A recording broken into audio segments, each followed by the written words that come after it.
کھجور کا درخت اور جدائی کا صدمہ۔ ممبر رسول صلی اللہ علیہ وسلم بننے سے پہلے حضور پر نور صلی اللہ علیہ وسلم خشک کھجور کے تنے سے ٹیک لگا کر خطبہ ارشاد فرمایا کرتے تھے۔ جب پختہ ممبر رسول صلی اللہ علیہ وسلم تیار ہو گیا اور آپ صلی اللہ علیہ وسلم ممبر پر تشریف فرما ہوئے تو خشک کھجور کے تنے سے یہ صدمہ جدائی برداشت نہ ہوا۔ اس نے اس طرح رونا شروع کیا جس طرح چھوٹا بچہ ماں کی جدائی سے روتے ہوئے سسکیاں لیتا ہے۔ اس آواز گریہ سے صحابہ رسول صلی اللہ علیہ وسلم تعجب میں بڑھ گئے۔ یہ ستون اپنے پورے حجم، طول و عرض سے کس طرح رو رہا ہے؟ آپ صلی اللہ علیہ وسلم نے دریافت کیا، اے ستون تجھے کیا ہوا؟ اس نے عرض کیا، یا رسول اللہ صلی اللہ علیہ وسلم، آپ کی جدائی کا صدمہ مجھ سے برداشت نہیں ہوا۔ آپ صلی اللہ علیہ وسلم کی جدائی سے میری جان اندر ہی اندر جل رہی ہے۔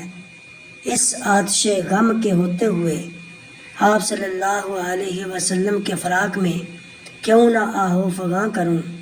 یا رسول اللہ، آپ صلی اللہ علیہ وآلہ وسلم ہی تو جانے کائنات ہیں۔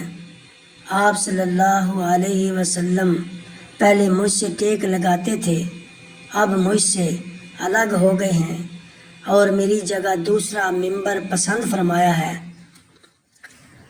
حضور انور صلی اللہ علیہ وسلم نے ارشاد فرمایا، ارے مبارک ستون، اگر تو چاہتا ہے تو تیرے لیے دعا کروں کہ تو سرسبز اور ثمر آور درخت ہو جائے اور تیرے پھلوں سے ہر شرقی و غربی مستفید ہو۔ اور کیا تو ہمیشہ کے لیے تر و تازہ ہونا چاہتا ہے یا تو پھر عالم آخرت میں کچھ چاہتا ہے؟ ستون حنانہ نے کہا، یا رسول اللہ صلی اللہ علیہ وسلم، میں تو دائمی اور ابدی نعمت چاہتا ہوں۔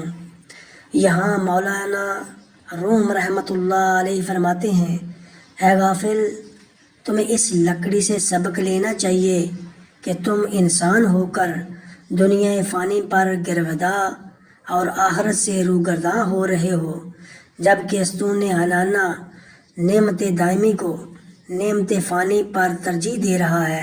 پھر اس ستون حنانہ کو زمین میں دفن کر دیا گیا تاکہ مثل انسانوں کے روز جزا اس کا حشر ہو۔